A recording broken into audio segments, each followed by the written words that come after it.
Después de 23 días de lucha, en septiembre de 1928, el diablo fue obligado a retirarse. Así comienza el relato de los exorcismos más famosos y, como suelen describirse, los mejor documentados. Los exorcismos de Emma Schmidt, un ritual llevado a cabo en Iowa, en los Estados Unidos. Como escribe el autor del diario en su portada, se trata de una historia conmovedora sobre una posesión diabólica. Una mujer, maldecida por su propio padre, permaneció poseída desde los 14 hasta los 40 años de edad. El libro menciona a los demonios que se manifestaban: Belcebú, Lucifer, Judas, Jacob y Mina.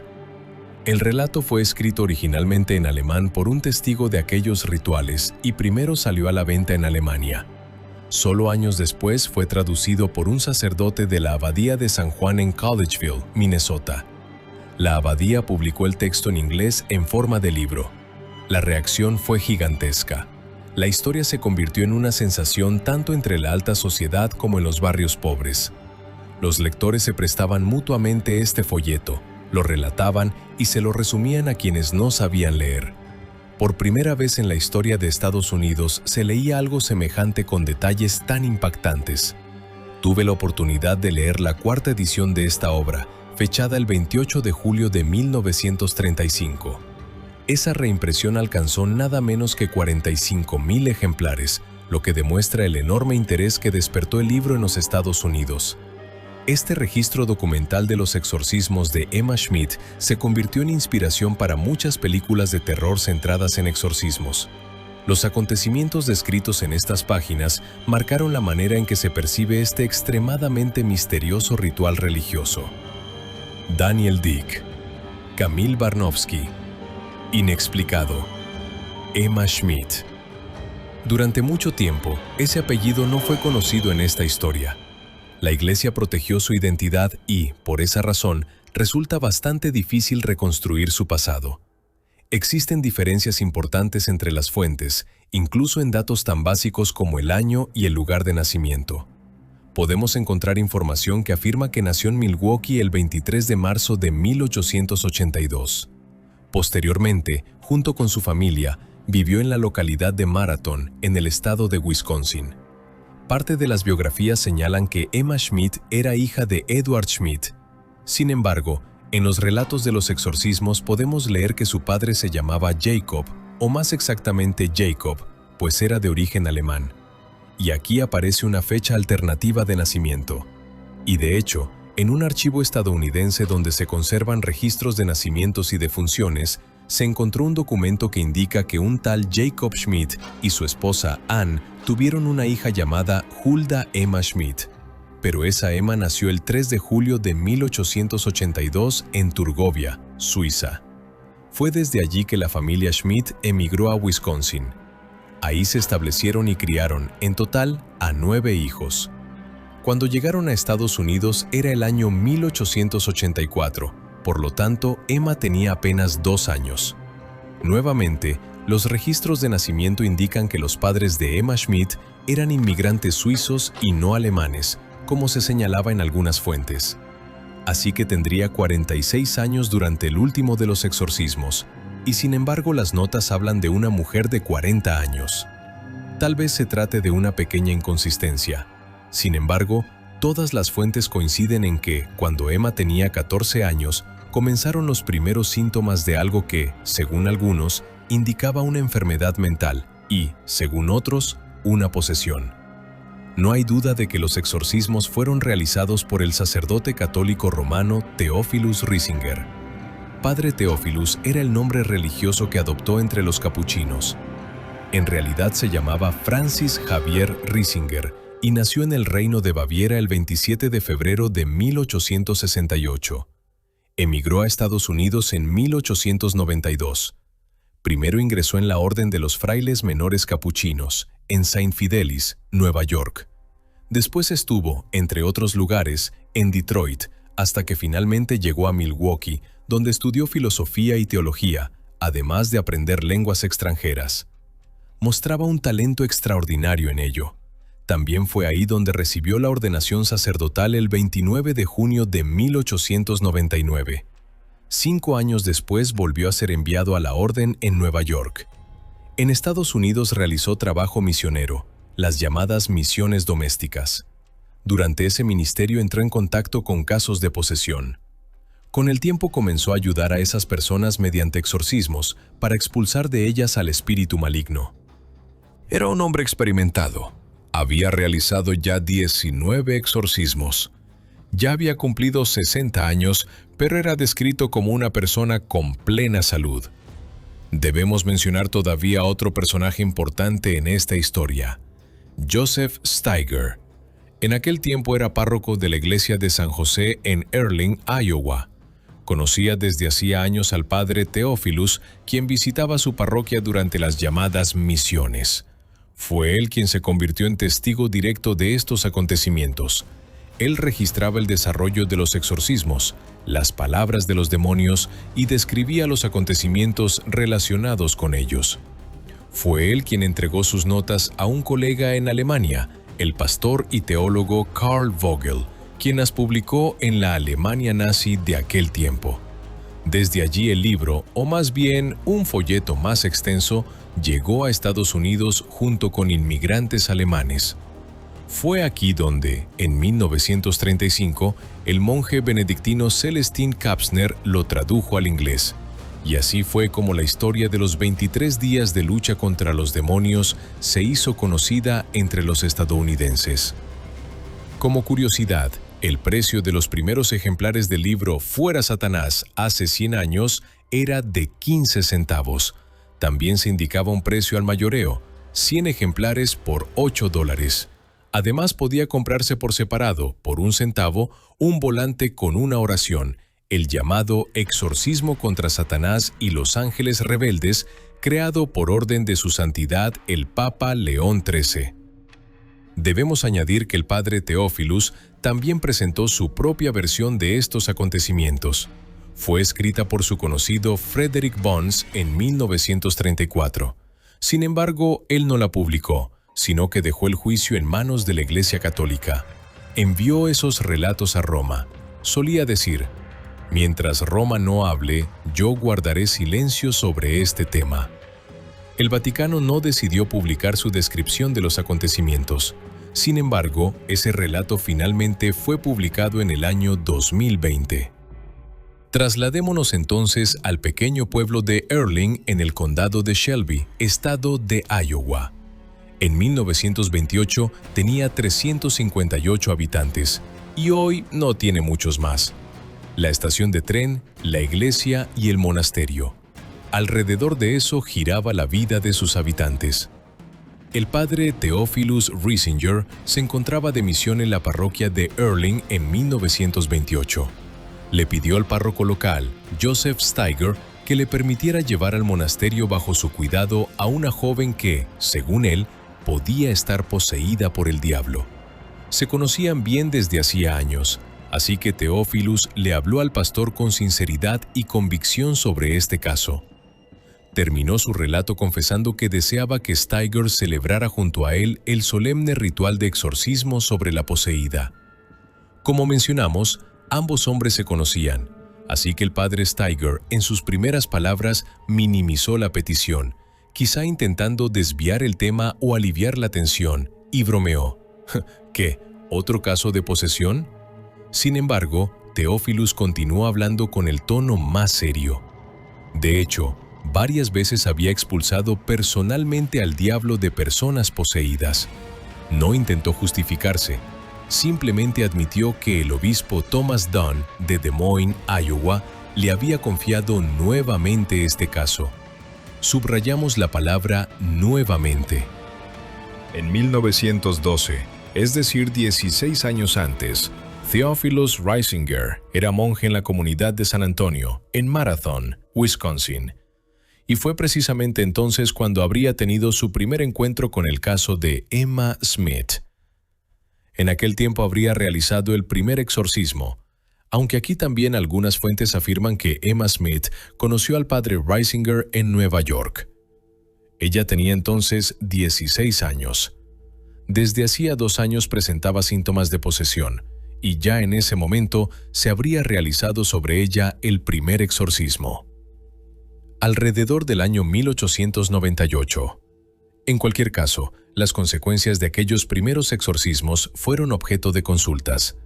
La familia quería nuevas sesiones, pero la iglesia retrasaba la autorización para repetir el ritual, hasta que finalmente el estado de Emma Smith ya no permitía seguir esperando. Los medicamentos y los médicos no ayudaban. Los desmayos y el dejar de comer ponían en peligro la vida de la mujer. Después de las súplicas de la familia, la iglesia finalmente autorizó un nuevo ritual. El padre Theophilus explicó al sacerdote Steiger que la mujer vivía bastante lejos de Erling. Aún así, quería traerla allí. Explicó que, debido a su estado, en su casa familiar reinaba una situación bastante tensa. Expulsar al espíritu en presencia de la familia y cerca de los vecinos podría provocar un escándalo innecesario. En cambio, la iglesia de Erling estaba apartada. Además, se acercaba la época de los trabajos del campo. La mayoría de los habitantes pasaría los días enteros trabajando en las tierras. Ahí todo podría hacerse discretamente sin alarmar a nadie. ¡Qué equivocado estaba! Theophilus señaló la habitación de la sacristía y la consideró perfecta para llevar a cabo el ritual. También quería permanecer ahí durante todo el proceso. Preveía que todo podría prolongarse durante varios días. La mujer se hospedó en el convento de las Hermanas Franciscanas, que se encontraba justo al lado de la iglesia. Si el párroco Steiger no aceptaba, Theophilus intentaría exorcizar a la poseída de todos modos, pero dentro del convento de las hermanas. Tal vez lograría convencer a la Madre Superiora. El párroco, conociendo el carácter de la mencionada superiora del convento, dudaba que ella aceptara la presencia de una poseída entre las hermanas. Entonces respondió: «Sí, acepto, con la condición de que la Madre Superiora también esté de acuerdo». No sabía que antes el padre Theophilus ya había estado en el convento y que ahí había escuchado exactamente la misma condición. Si el párroco aceptaba, la superiora del convento también daría su aprobación. Así que el padre Theophilus pudo comenzar los preparativos para realizar el ritual. Finalmente se decidió que el ritual tendría lugar en el convento.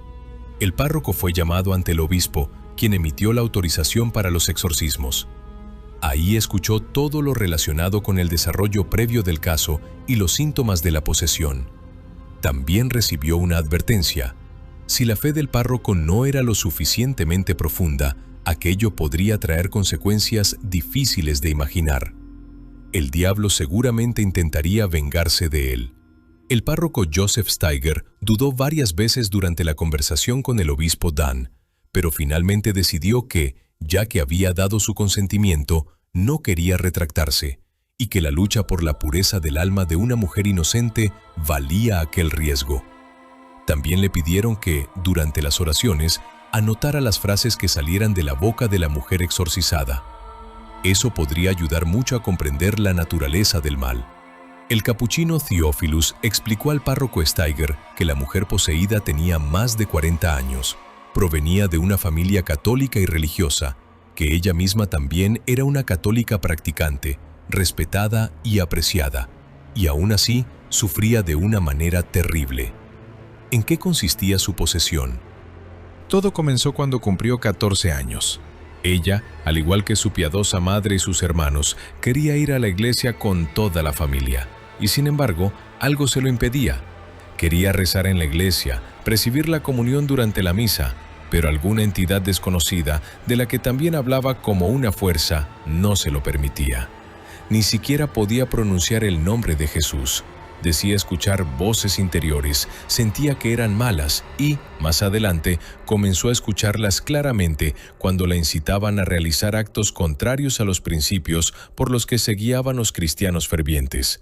Y aquí se habla, muy probablemente, de actos de adulterio y libertinaje sexual, un secreto vergonzoso que la familia intentaba ocultar por miedo al escándalo. En cualquier caso, la joven sufría psicológicamente. Pensaba que aquellos eran los primeros signos de una locura inminente. En ella se manifestaba con especial fuerza un rechazo hacia los objetos e imágenes sagradas. Sentía deseos de destruirlos, romperlos, tenía deseos de abalanzarse sobre los sacerdotes y apretar con todas sus fuerzas las manos alrededor de sus gargantas. Las voces la tentaban para que incendiara o destruyera de alguna otra manera la iglesia de su localidad. Por supuesto, fue llevada con médicos. Algunos hablaban de ataques nerviosos, otros de alucinaciones o histeria. Durante años de tratamiento fue examinada por los mejores especialistas médicos de toda la región y, aún así, la mayoría concluía que estaba sana, tanto mental como físicamente. No tenía tics ni reflejos nerviosos. No hablaba de forma extraña. Durante los exámenes se comportaba de manera absolutamente normal, con una excepción. Parecía comprender idiomas con los que jamás había tenido contacto. Entendía el latín que los sacerdotes utilizaban durante la misa, a pesar de que nunca lo había estudiado. Por otro lado, al escuchar latín, en ocasiones aparecía en sus labios una espuma extraña, como si sintiera rabia porque alguien intentaba usar ese idioma en su presencia. Durante muchos años tomó medicamentos y acudió a consulta con distintos especialistas. Fue sometida a numerosos estudios y encerrada en hospitales para observación. Otro síntoma extraño: cuando le daban periódicos religiosos o folletos con oraciones, los arrojaba inmediatamente, como si la quemaran. Incluso se realizó un experimento interesante.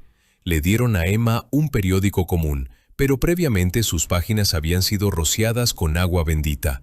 Y la mujer lo percibió de inmediato, arrojando el periódico lejos de sí.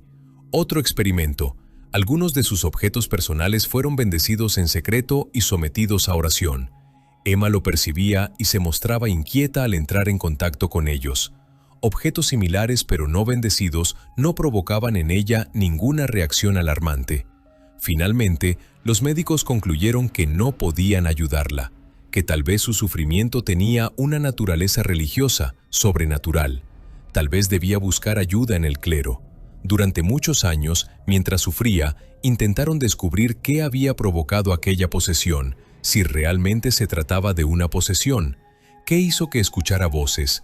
¿Qué hacía que sintiera rechazo hacia todo lo sagrado? El exorcismo que se acercaba finalmente debía aclararlo. Para proteger a la poseída y evitar que se difundieran rumores sobre lo que le estaba ocurriendo, se acordó que, aparte del obispo Dan, el párroco Steiger y su hermana, quien desempeñaba el papel de ama de llaves de la casa parroquial, y el padre Theophilus, solamente la madre superiora del convento sabría acerca de los exorcismos. Sin embargo, decidieron informar también a alguien más. La mujer debía llegar a Erling en tren. Se esperaba que durante el viaje pudiera sufrir algún ataque inesperado del diablo, alguna visión. Por eso decidieron avisar al personal del tren. No les dijeron que un demonio o el diablo había poseído a la mujer, sino únicamente que sufría graves trastornos mentales. Y efectivamente, durante el trayecto ocurrió un extraño ataque. Los conductores tuvieron que sujetarla porque no estaba claro si quería hacer daño a los pasajeros o a sí misma. El tren llegó a la estación de Erling la noche del 17 de agosto. Ahí le esperaban los enviados de la iglesia que estaban al tanto del caso. Cuando los vio, volvió a caer en un extraño frenesí. Más tarde confesó que sentía una furia inexplicable hacia ellos. Quería agarrarlos por el cuello y estrangularlos uno por uno. Esa misma noche también llegó a Erling, igualmente en tren, el padre Theophilus. El párroco Steiger había prometido ir por él en su automóvil. El coche era nuevo y nunca había sufrido una avería. Hasta ese viaje. Parecía no reaccionar normalmente al acelerar, como si hubiera perdido toda su potencia o como si alguna fuerza maligna estuviera frenando las ruedas. Finalmente se detuvo y ya no quiso arrancar. El párroco no podía encontrar ninguna falla. Simplemente el automóvil dejó de funcionar. Después de algún tiempo, finalmente lograron ponerlo en marcha. Al final, Steiger llegó a la estación 2 horas después de haber salido de la iglesia, aunque la distancia no era grande. Ya en la estación comenzó a disculparse con el padre Theophilus por el retraso. Entonces él, con un tono tranquilo y amable, respondió: «Amigo mío, en absoluto estaba preocupado. Me habría sorprendido mucho más si todo hubiera salido sin problemas. el diablo hará todo lo posible por impedir nuestros planes. Durante todo el tiempo que esperó en la estación, el padre Theophilus estuvo rezando por Steiger para que no le ocurriera nada malo.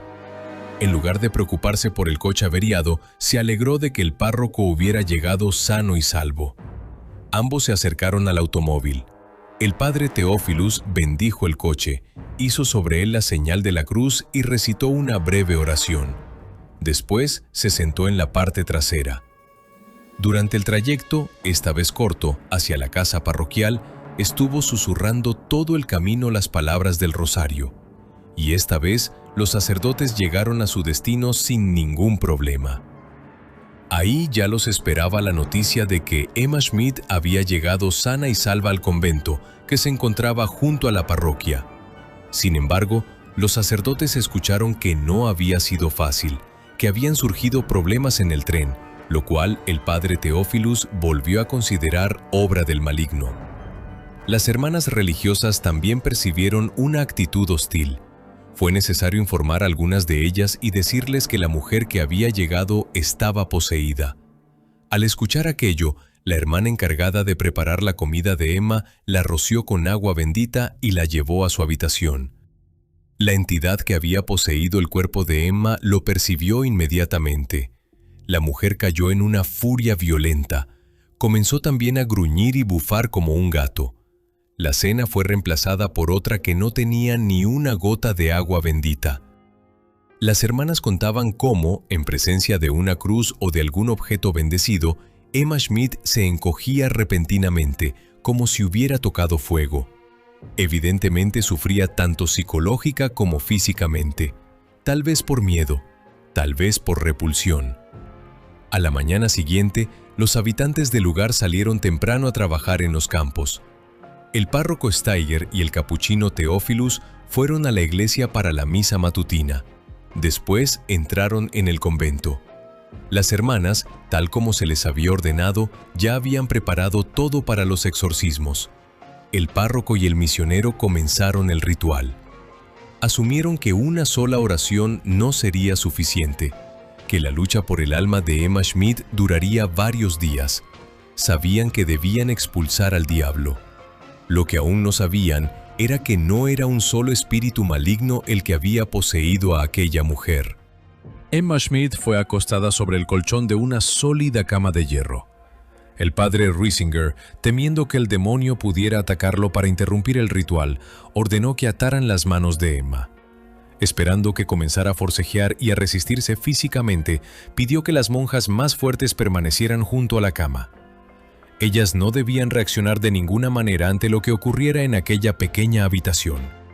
Si era necesario, simplemente debían sujetar a Emma y no dirigirle palabra ni a ella ni a su atormentador espiritual. Los sacerdotes comenzaron las oraciones. Apenas unos instantes después, Emma pareció perder la conciencia. Cerró los ojos y, a pesar de los intentos de los sacerdotes y de una monja por abrirlos, no levantaba los párpados. El padre Theophilus pasó entonces a la fórmula del exorcismo. Hizo sobre Emma la señal de la cruz en el nombre del Padre, del Hijo y del Espíritu Santo.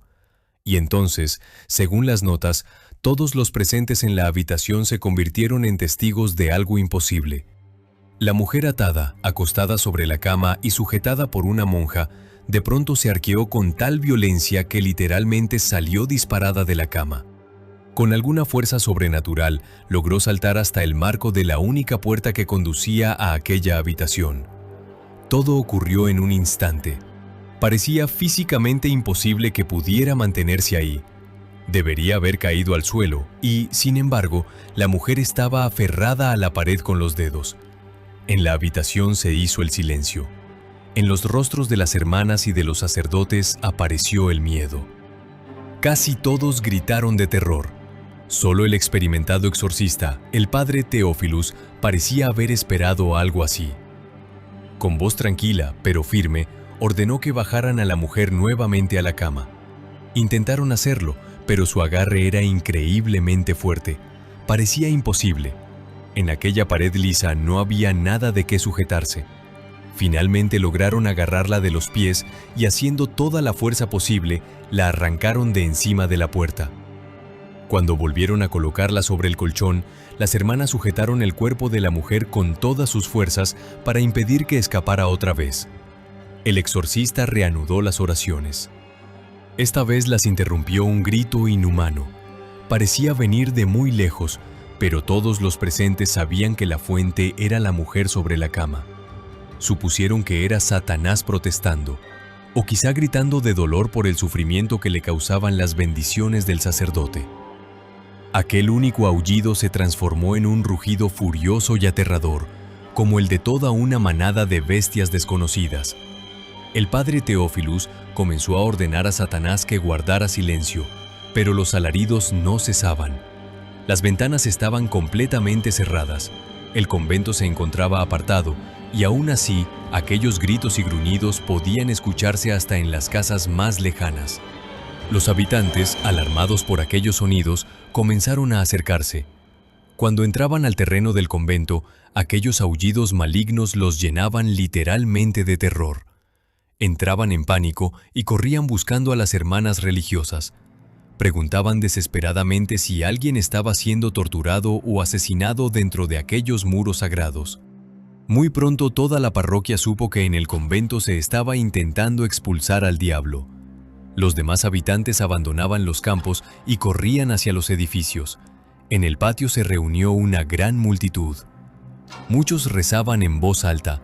Otros, cuando aquellos aullidos sobrenaturales aumentaban, huían aterrorizados o simplemente por prudencia. Si el demonio era expulsado del cuerpo de la mujer, preferían estar lejos para que no tomara posesión de ellos. Mientras tanto, en la celda del convento, los exorcismos continuaban. Emma Schmidt aullaba de manera inhumana y sus gritos eran ensordecedores. Era difícil soportarlos, y entonces ocurrió algo todavía más aterrador. El cuerpo de la mujer, tendido sobre la cama, comenzó a doblarse de manera antinatural. Sus extremidades se retorcían de una forma que debía provocarle un dolor físico monstruoso. Sacerdotes y monjas apenas podían soportar aquella imagen macabra. A cada momento alguno de los presentes abandonaba la habitación. Cuando recuperaba un poco las fuerzas, regresaba, y entonces otra persona salía por la puerta. Ni siquiera el párroco pudo soportarlo durante mucho tiempo. Solo el padre Teófilus permanecía en su lugar y en oración, como si aquello fuera exactamente lo que esperaba ver. Más tarde contó que la fuerza se la daba la hostia consagrada. Con permiso del obispo, llevaba la hostia en una pequeña caja especial, un recipiente llamado píxide. La llevaba junto al corazón, sobre el pecho. Eso debía protegerlo de los ataques directos del diablo. Sin embargo, ni siquiera la hostia en el píxide lo protegió por completo. Varias veces el exorcista se retorció y encogió, como si algo lo hubiera golpeado, como si sintiera un dolor físico real. La mujer poseída, gritando y doblando sus extremidades de manera antinatural, comenzó a escupir hacia el sacerdote. Finalmente le dieron náuseas y vomitó en dirección al padre Teófilus. Y otra vez, y otra. Los presentes en la celda del convento sabían que desde hacía semanas la mujer tenía problemas para comer. Estaba demacrada y extremadamente debilitada. Comenzaron a temer que Emma no sobreviviera. La cantidad de vómito era increíblemente grande. Pensaban que podría llenarse un cubo entero con aquello. Era imposible que un ser humano tuviera tanta materia en el estómago. Aquellas inmundicias estaban por todas partes, en la cama, en el suelo, en las paredes. En aquel caluroso día de verano, el olor de los vómitos era insoportable. La consistencia de aquellos fluidos tenía una textura y unos colores repugnantes. Los vómitos aparecían durante cada sesión de exorcismo. En un solo ritual, Emma Schmidt normalmente vomitaba entre 10 y 20 veces, a veces más. Desde el punto de vista de la fisiología humana, aquello no era posible, sobre todo porque, insistimos, comía muy poco. En el convento apenas era capaz de ingerir una cucharadita de leche o de agua. Además de pronunciar las oraciones destinadas a debilitar al diablo, el padre Teófilus hacía preguntas al espíritu maligno dentro del cuerpo de Emma y exigía respuestas en el nombre de Jesucristo. Quería descubrir a toda costa cómo se llamaba la entidad que había poseído a Emma Schmidt. Sí, en aquel tiempo se creía que quien conocía el nombre de una entidad tenía poder sobre ella. Durante el posterior Concilio Vaticano II, a comienzos de los años 60, se introdujo una reforma según la cual los exorcistas ya no debían ordenar a los demonios que revelaran su nombre. Se aceptó que eso no tenía importancia. Todo espíritu maligno, sin importar quién hubiera sido antes, humano o demonio, debía obedecer la voluntad de Dios. Pero en el año 1928, Riesinger exigía conocer el nombre, y pronto comprendió que quizá no se trataba de un solo demonio. De la boca de Emma podían escucharse distintas voces. Hablaban en diferentes idiomas. Algunas sonaban como bestias desconocidas y con rugidos antinaturales y aterradores expresaban principalmente dolor y furia. Otras voces sonaban más humanas. Esas maldecían con rabia. El padre Teófilus explicaba que el diablo es el padre del pecado y de la mentira, pero que finalmente sería obligado a decir la verdad. Si aquello era realmente el diablo, al principio respondía de manera evasiva a todas las preguntas, convirtiéndolo todo en burlas o chistes vulgares, o simplemente guardando silencio. El exorcista hacía preguntas de tal forma que el demonio se sintiera orgulloso al responder, y así, lleno de arrogancia, aquella voz desconocida finalmente admitió que Emma Schmidt estaba poseída por varios espíritus malignos.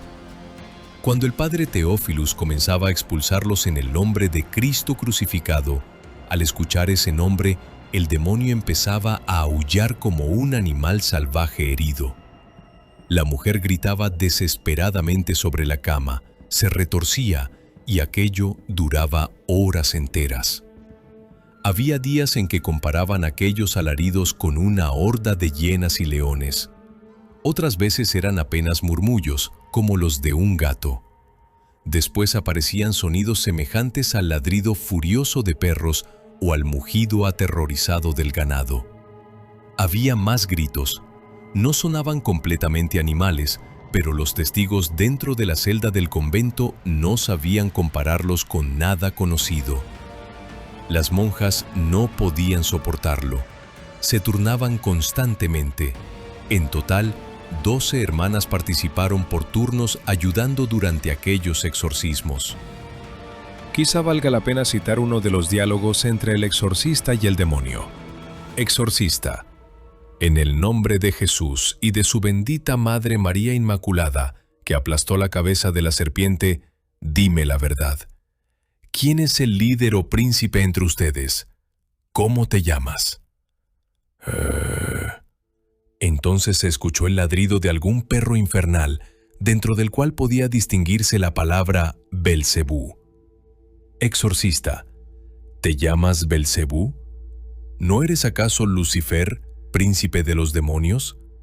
Demonio: no, no príncipe, sino uno de los líderes, un comandante.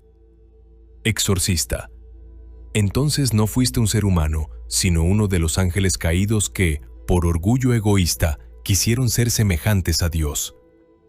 Emma, acostada sobre la cama, mostró los dientes en algo parecido a una sonrisa orgullosa, y una voz áspera salió de su garganta. Sí, es verdad. ¡Ja! ¡Cuánto lo odiamos! Exorcista: ¿por qué te llamas Belcebú si no eres el príncipe de los demonios? Demonio: ¡basta! Me llamo Belcebú. Exorcista: en cuanto a influencia y autoridad, debes estar cerca de Lucifer. ¿Pertenecías a un coro inferior de ángeles? Demonio: antes pertenecía al coro de los serafines. Exorcista: ¿desde hace cuánto tiempo atormentas a esta pobre mujer? Demonio: desde sus 14 años. Exorcista: ¿Cómo te atreviste a entrar en esta muchacha inocente y torturarla de esa manera? Demonio con un tono lleno de desprecio. ¡Ja! ¿Acaso su propio padre no nos la entregó mediante una maldición? Exorcista. ¿Y por qué tú, Belcebú, tomaste posesión de ella personalmente? ¿Quién te dio permiso? Demonio. No hables tonterías. ¿Acaso no debo obedecer a Satanás? Exorcista. Entonces estás aquí por orden y mandato de Lucifer. Demonio. ¿Y cómo podría ser de otra manera? Debemos mencionar que el padre Teófilus hablaba con los demonios en 3 idiomas que conocía: en alemán, porque era su lengua materna; en inglés, el idioma del país donde vivía; y en latín, el idioma de las oraciones de la iglesia. Y cada vez, Emma Schmidt, o quizá más bien las entidades que la poseían, respondían con fluidez en el mismo idioma en el que se formulaba la pregunta. Podría suponerse que Emma también conocía el inglés y el alemán por su hogar familiar, pero nadie entendía de dónde conocía tan bien el latín. Los diálogos citados en el diario no sonaban exactamente como quedaron escritos, no eran tan ordenados. Conseguir respuestas requería repetir muchas veces las preguntas. A veces pasaban horas enteras entre maldiciones y los alaridos de Emma, con muchas voces diferentes. Frecuentemente, durante ese tiempo, también escupía y vomitaba. Entre una pregunta y otra, el exorcista recitaba oraciones para debilitar a los demonios y obligarlos a responder. Llegaba un momento en que, después de muchas horas de exorcismo, el padre Riesinger confundía palabras de las oraciones debido al agotamiento. Entonces el demonio aprovechaba esos errores y se burlaba del sacerdote, insultándolo. Aprovechaba cualquier oportunidad para retrasar el momento en que finalmente tendría que responder con la verdad. Volvamos al diálogo que acabamos de citar. Ahí apareció la afirmación de que el padre de Emma había provocado su posesión mediante una maldición. El exorcista intentó averiguar qué había ocurrido realmente cuando ella tenía 14 años. Sin embargo, el demonio respondió que debía preguntárselo personalmente a Jacob Schmidt. Teófilus sabía que el padre de Emma había muerto. Entonces hizo la siguiente pregunta: ¿el padre de esta mujer también está presente como uno de los demonios? ¿Desde cuándo? A lo que el demonio respondió de manera agresiva: ¡qué pregunta tan estúpida! Está con nosotros desde el momento en que fue condenado.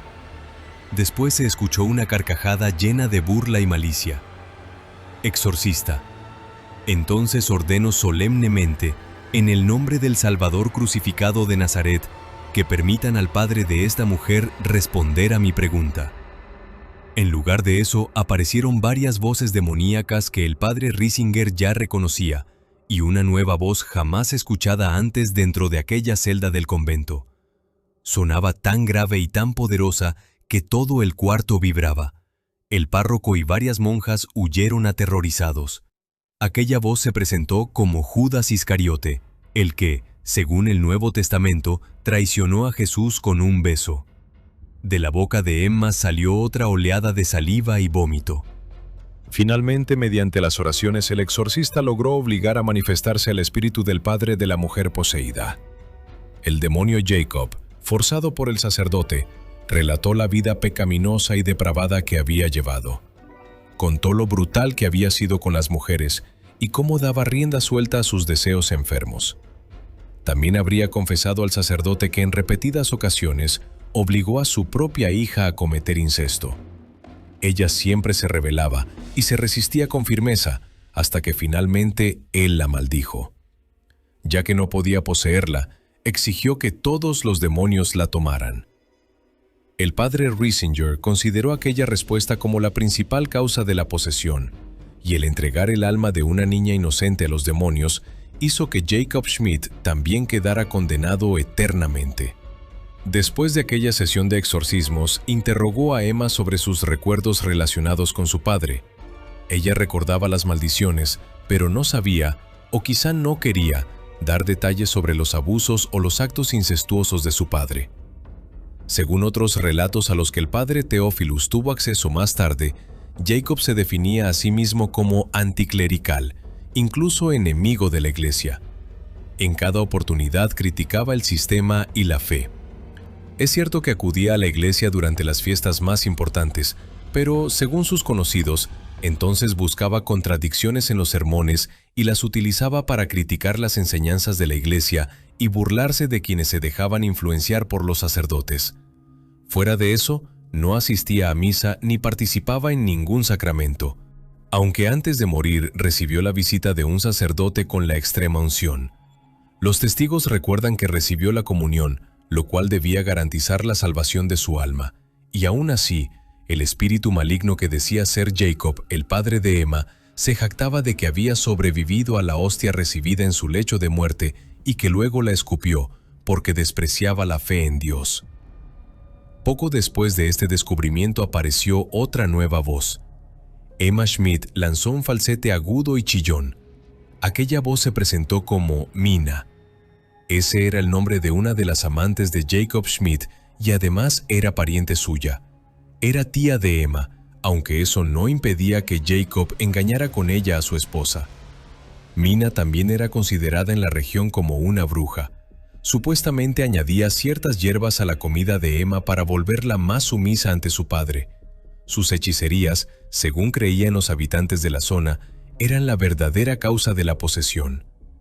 El espíritu de Mina, que había terminado en el infierno igual que Jacob, habría confesado durante los exorcismos que asesinó a sus propios hijos pequeños.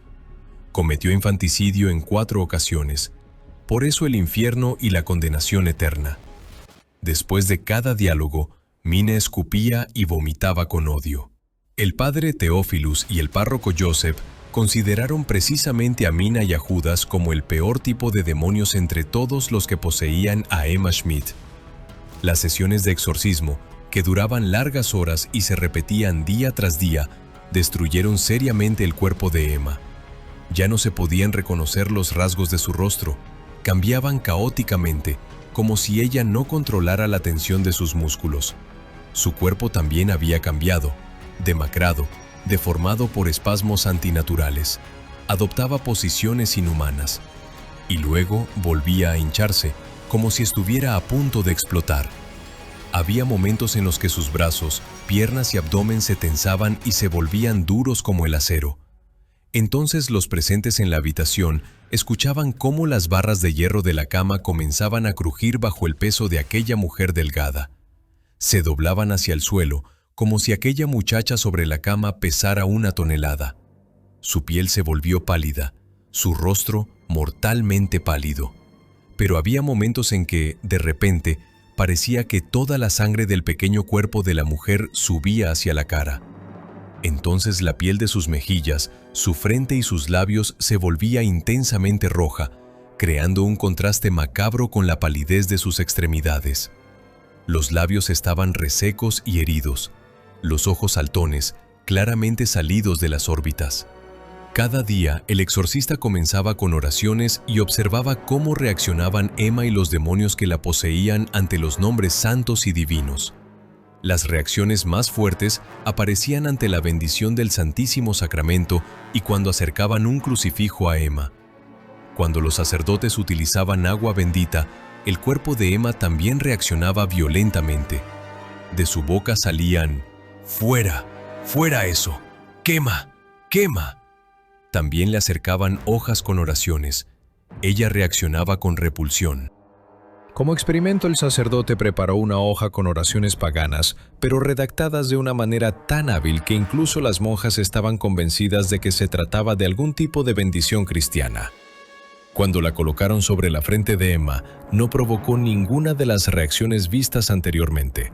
Pero un segundo después, cuando en lugar de aquella falsa oración acercaron a su frente una hoja con palabras de una bendición verdadera, y añadamos que la hoja había sido rociada con agua bendita, ante los ojos de todos los presentes, fue despedazada en pequeños fragmentos por una fuerza desconocida.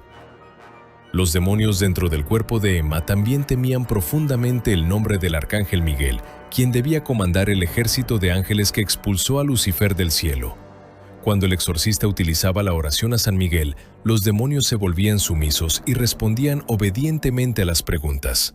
Con cada día parecía crecer la aversión del párroco de Erling hacia el exorcista Theophilus. Aunque se conocían y eran amigos, Joseph Steiger finalmente no podía soportar la presencia del exorcista. Evitaba las oraciones y las conversaciones con él. El diablo, hablando por boca de Emma, culpaba al párroco Joseph de toda la situación cada vez que tenía oportunidad. Si no hubiera permitido el uso de la iglesia y no hubiera autorizado los exorcismos en el convento, el padre Theophilus no habría podido hacer nada. Finalmente confesó al exorcista todos aquellos pensamientos y juntos comprendieron que el propio párroco también se había convertido en objetivo de ataques demoníacos. El diablo incluso intentó matarlo, pero de eso hablaremos en un momento.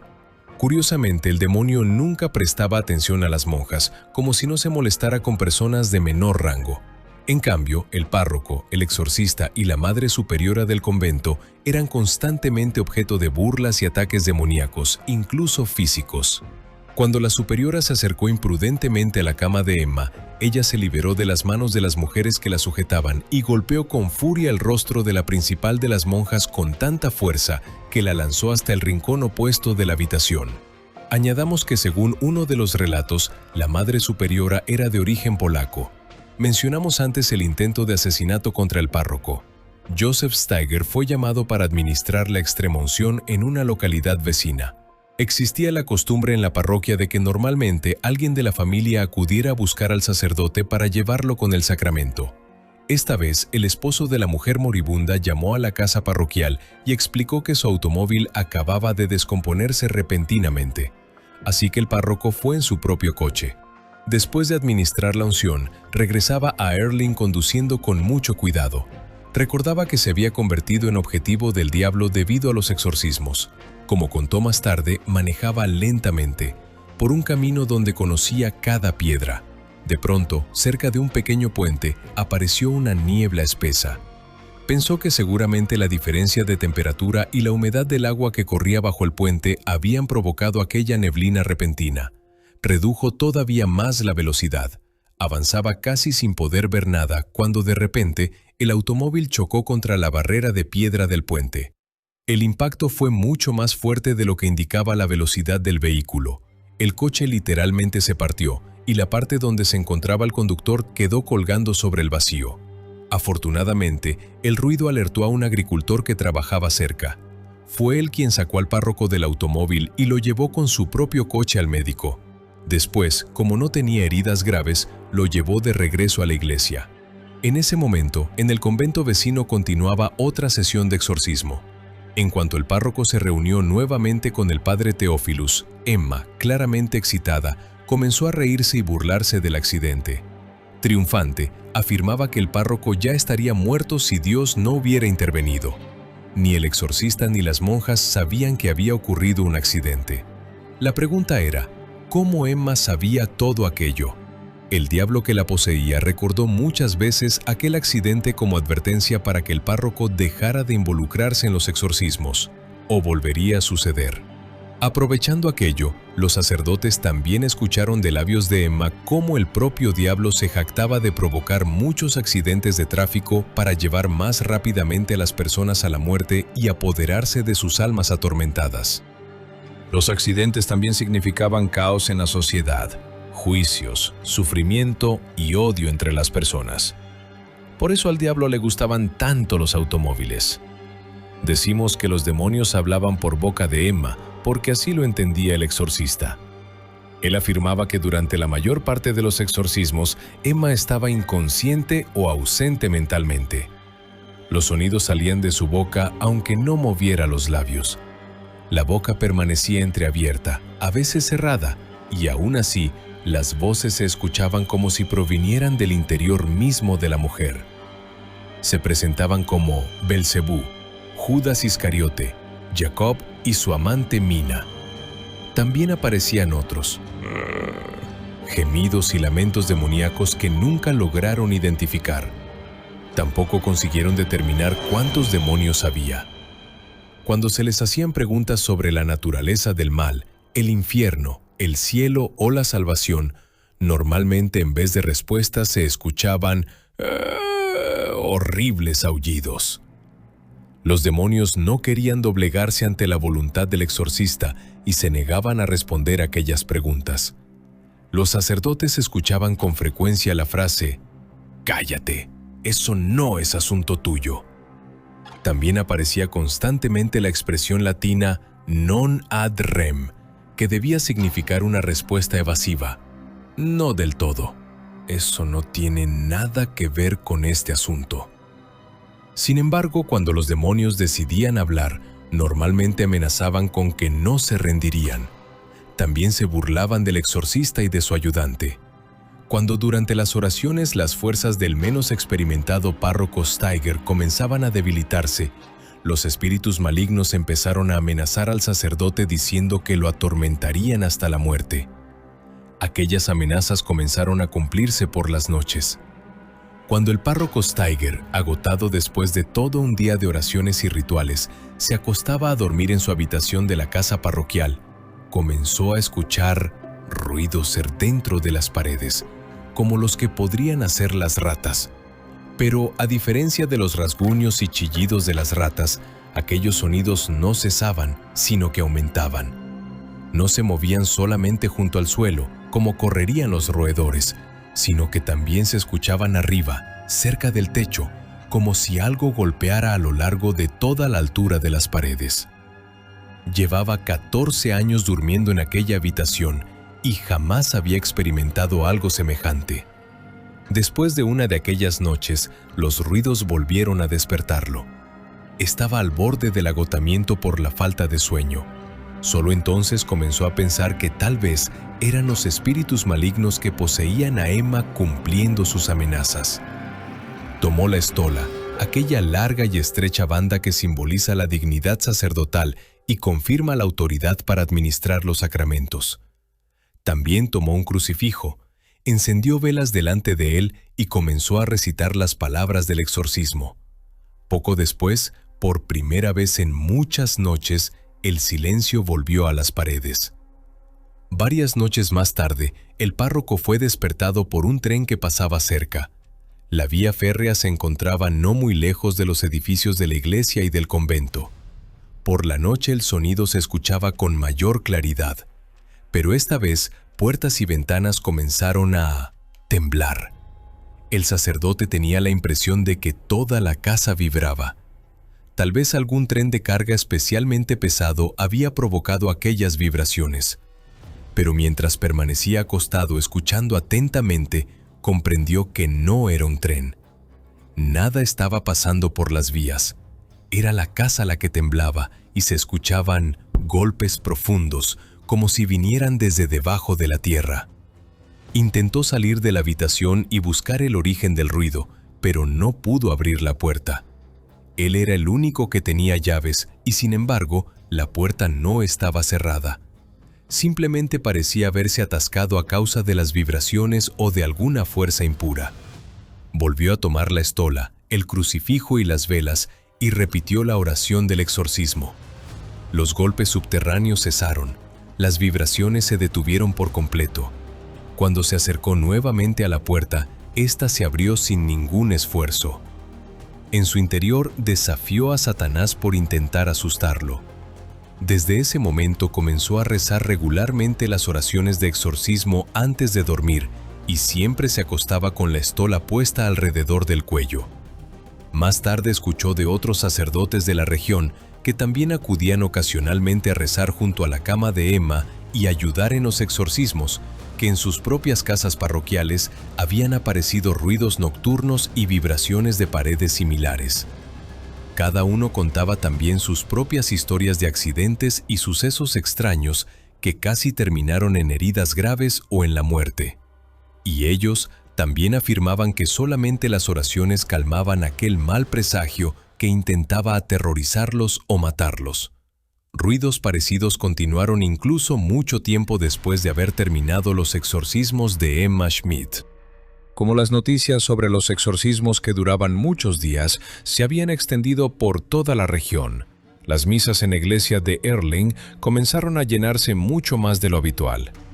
Por eso el párroco Joseph Steiger pidió desde el altar ayuno y oraciones comunitarias por el alma atormentada de la mujer cuya salvación estaba siendo disputada en una gran batalla. Los habitantes rezaban también en sus hogares por ella, y cada vez que escuchaban gritos o sonidos aterradores de origen desconocido que salían detrás de las ventanas cerradas del convento, hacían la señal de la cruz. ¿Y Emma? Hablamos constantemente de exorcistas, sacerdotes, monjas y habitantes, pero todo aquello sucedía por causa de ella. Cuando comenzaban los rituales en la celda donde permanecía acostada en la cama, normalmente, apenas iniciaban las oraciones, los presentes perdían contacto con ella. Parecía inconsciente, como desmayada. Durante las oraciones comenzaban a escucharse sonidos roncos desde su garganta y finalmente aparecían las voces. Cuando el ritual terminaba, Emma parecía despertar de un sueño profundo. No era consciente de lo que había ocurrido durante las últimas horas. Fuera de eso, se comportaba normalmente. Sin embargo, estaba extremadamente delgada. Prácticamente no podía masticar nada. La alimentaban con comidas líquidas. A veces, literalmente se las vertían a la fuerza con una cuchara. Y aún así, como recordaba el padre Riesinger, tenía suficiente contenido en el estómago como para vomitar hasta 30 veces en un solo día. Y así, día tras día, durante 3 semanas. Después de varios días de oraciones, se volvió extremadamente débil, increíblemente delgada y pálida. Tras los exorcismos, las hermanas tenían que cargarla en brazos hasta la habitación donde podía descansar. El párroco Steiger temía que, si moría, los feligreses acusaran a los sacerdotes de haberla asesinado. El exorcista Riesinger no quería detenerse. Insistía en que su experiencia le decía que aquello no era más que una trampa de Satanás, que la mujer solamente parecía estar muriendo, que Satanás quería despertar compasión para que interrumpieran la batalla espiritual. Aquella manifestación era simplemente uno de los engaños astutos del diablo. No puede permitirse que la maten, absolutamente no. Sin embargo, decidieron suspender los rituales durante 1 o 2 días. Emma necesitaba recuperar fuerzas antes de otra batalla por su alma. Después de más días de exorcismos, hubo otra pausa para intentar restaurar su salud y sus fuerzas, y finalmente una tercera serie de exorcismos. En total, aquellos exorcismos duraron 23 días, casi diariamente desde temprano en la mañana hasta altas horas de la noche. Solo después de 2 semanas de rituales, el padre Theophilus Riesinger dijo que había sentido los primeros signos de que el diablo comenzaba a ceder, que estaban venciendo a los demonios. Entonces decidió prolongar las oraciones y continuarlas también durante toda la noche, y luego otro día, otra noche y un día más. 3 días y 3 noches sin ninguna pausa. Siempre había alguien rezando junto a la cama de Emma. Durante aquellas oraciones, el padre Riesinger sudaba tanto por el esfuerzo que debía cambiarse de ropa 3 o 4 veces al día, y aún así no lograban expulsar a los demonios. Todos estaban agotados y comenzaban a perder la fe en la eficacia del ritual. El rostro del padre Theophilus estaba tan consumido por el cansancio que las monjas susurraban que en 3 semanas había envejecido 20 años. Y en medio de aquel ambiente desesperanzado, con cada vez menos fe en el éxito, recibieron una señal. La hermana del párroco y varias monjas afirmaron haber visto sobre la cama de Emma algo parecido a una visión de un ramo de rosas blancas. El párroco Steiger notó que todas miraban fijamente hacia un mismo punto en el techo, pero él no vio nada. Después de un momento, las rosas desaparecieron. Y cuando las hermanas contaron al exorcista aquella visión, Theophilus consideró que Dios se las había enviado para hacerles saber que el final de la lucha estaba cerca. Y efectivamente, Emma permanecía tranquila durante periodos cada vez más largos. Y finalmente, llegó el día 23 de septiembre de 1928. Eran aproximadamente las 9 de la noche. Todo ocurrió de repente. Emma, acostada en la cama, se liberó de las manos de las monjas que la sujetaban mediante una fuerza extraña y comenzó a incorporarse verticalmente. Su cuerpo estaba completamente rígido y recto, como si alguien hubiera empujado su espalda para obligarla a ponerse de pie sobre la cama. Llevaba puestos zapatos en ese momento. Parecía no apoyarse sobre toda la planta de los pies, sino solamente sobre los talones, y aún así permanecía perfectamente erguida. El párroco gritaba a las monjas: «¡Bájenla! ¡Bájenla!». El padre Teófilus pronunciaba bendiciones con el crucifijo apuntando hacia ella. Gritaba: «¡Abandónenla, monstruos infernales! ¡Desaparece, Satanás!». Después de aquellas palabras, la rigidez del cuerpo de Emma desapareció tan repentinamente como había comenzado. La mujer cayó sobre la cama sin fuerzas, como una muñeca de trapo. Entonces, un sonido inexplicable comenzó a crecer dentro de la celda del convento. Era tan aterrador que los presentes, aunque ya estaban acostumbrados a muchas manifestaciones imposibles de explicar, comenzaron literalmente a temblar de miedo. Escucharon voces que parecían pronunciar sus propios nombres: Belcebú, Judas, Jacob, Mina, una y otra vez. Y entonces Emma Schmidt abrió los ojos y miró a todos con plena conciencia. Después, una leve sonrisa apareció en sus labios, y por primera vez en años pronunció palabras de oración y el nombre de Jesús. Jesús mío, misericordia. Gloria a Jesucristo. Todos los presentes junto a su cama comprendieron que lo habían logrado. En los ojos de las monjas y de los sacerdotes aparecieron lágrimas. Solo después de unos instantes se dieron cuenta de que la habitación estaba llena de un olor espantoso. Aquel hedor era repugnante y les provocaba náuseas. Era difícil soportarlo.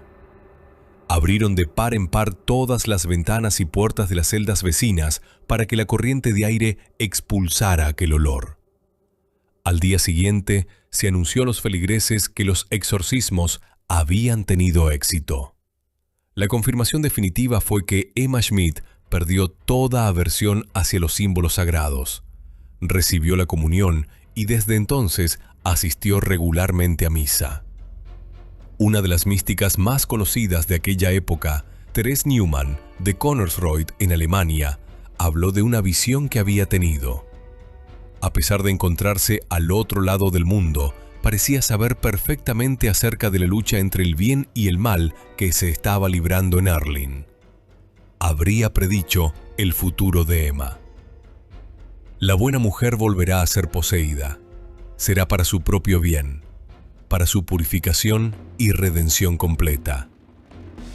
La estigmatizada de Connersreuth, es decir, la mujer en cuyo cuerpo habrían aparecido heridas en manos y pies iguales a las de Cristo después de la crucifixión, decía: «Es la peor visión que he experimentado en mi vida». El padre Teófilus afirmaba que sobre la tierra se estaba desarrollando una batalla entre el bien y el mal, una preparación para la gran lucha entre Cristo y el anticristo. La historia de aquellos exorcismos se transmitió de boca en boca en toda la región, y no solamente allí. Primero comenzaron a escribir sobre ello los periódicos locales. Un artículo en el Des Moines Register, fechado el 23 de septiembre de 1928, es decir, el mismo día en que concluyeron los exorcismos, demuestra que el periodista aún no podía conocer el desenlace feliz de la historia, lo que sugiere que el ritual en el convento estaba siendo seguido prácticamente en tiempo real. En aquel artículo aparecía la frase: «Se cree que familiares que viven cerca convencieron a Joseph Steiger de la iglesia de San José para traer a la mujer a Erling desde una ciudad del este para el ritual. Si no se trataba de un error, la misteriosa mujer, Emma Schmidt, provenía de algún lugar del este de Estados Unidos, quizá incluso de la costa este, y no de Wisconsin, como afirman muchas fuentes. Y esa versión coincide con Nueva York, donde, según uno de los relatos, Emma Schmidt habría conocido al padre Theophilus cuando tenía 16 años. El periódico The Milwaukee Journal también publicó un detallado relato de los rituales de Erling. No se reveló el verdadero apellido de la mujer exorcizada ni la ciudad de donde había llegado al convento. Sin embargo, el periódico publicó una fotografía del sacerdote que realizaba el exorcismo. El padre Theophilus Reisinger era un monje de cabello canoso, con gafas de alambre y una larga barba blanca que casi llegaba hasta el pecho. Debajo de ella se veía una cadena con una gran cruz. Aquella cruz estaba sujetada por una cuerda clara que ceñía un sencillo hábito monástico oscuro. Más tarde otros periódicos comenzaron a repetir la historia. Algunos hechos fueron alterados. Se escribía, por ejemplo, que los exorcismos se llevaron a cabo en 3 sesiones semanales, del 18 al 26 de agosto, luego un mes después, del 13 al 20 de septiembre, y finalmente, tras una pausa más larga, del 15 al 23 de diciembre de 1928. Quizá la fecha del 23 de diciembre, en lugar del 23 de septiembre, resultaba más apropiada para los lectores católicos. Después de todo, en esa versión la liberación de los demonios ocurría un día antes de la Nochebuena. ¿No era eso más simbólico? El caso también fue descrito, entre otros lugares, en la revista nacional Time en 1936. Para proteger la identidad de Emma Schmidt, en el artículo y en libros posteriores aparecía el nombre ficticio Mary X, y más tarde también el inventado Anna Eklund. Los textos que documentaban los exorcismos sirvieron además de inspiración para numerosas películas sobre este tema. En casi toda obra hollywoodense de este género pueden encontrarse elementos que aparecieron durante los rituales de Erling. Aquella primera descripción tan detallada de exorcismos realizados en Estados Unidos moldeó la percepción y el conocimiento de los estadounidenses sobre este ritual de la Iglesia. Hoy, los exorcismos de Emma Schmidt son considerados el caso de posesión mejor documentado del siglo XX. Aunque tampoco faltan opiniones que sostienen que toda la historia es una especie de ficción eclesiástica, que no hubo necesidad de ocultar la verdadera identidad de la mujer porque Emma Schmidt, Anna Eklund o Mary X jamás existieron. ¿Y si realmente existió, fue verdaderamente una posesión? En este caso, ciertos actos sexuales considerados indecentes y contrarios a las normas sociales de la época son descritos de forma bastante enigmática como acciones cometidas por la mujer bajo la influencia de Satanás. Esas palabras han sido interpretadas de distintas maneras. Algunos consideran que deben entenderse como libertinaje y múltiples actos de adulterio con hombres, un secreto vergonzoso que su familia profundamente religiosa intentaba ocultar por miedo al escándalo. O tal vez no eran voces demoníacas imaginarias las que la obligaban a actos sexuales, sino una persona real de su entorno más cercano. Quizá detrás de aquella expresión velada sobre actos inmorales se intentaba esconder un significado que la sociedad católica de entonces no podía aceptar, una relación incestuosa a la que fue obligada. Eso debió dejar en ella una marca terrible. El trauma se profundizó durante años.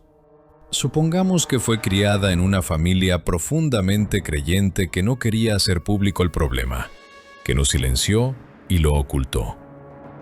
Entonces aquella joven nunca recibió apoyo, ni siquiera apoyo del Dios al que rezaba y en quien quizá depositaba su esperanza de cambiar su destino. En su mente pudieron desarrollarse mecanismos de rechazo hacia todo lo sagrado, una rebelión contra los símbolos católicos. Tal vez aquellas voces demoníacas que surgían durante los exorcismos eran en realidad su propia voz, la voz de la verdad, acusando a su padre y a su amante de haberla destruido durante años de una forma monstruosa. Aunque el exorcismo fue proclamado como una victoria de la Iglesia sobre los espíritus malignos, pueden encontrarse informaciones según las cuales Emma Schmidt siguió teniendo episodios de recaídas de posesión en los años posteriores, aunque, citamos, más leves y relativamente fáciles de controlar. Murió el 23 de julio de 1941 a los 59 años.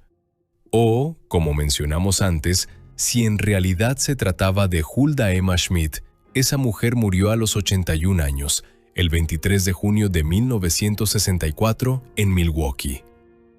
Añadamos también que el padre Theophilus Reisinger murió en paz el 9 de noviembre de 1941, a los 73 años. En su epitafio se lee: capuchino, sacerdote, lingüista, misionero doméstico y exorcista.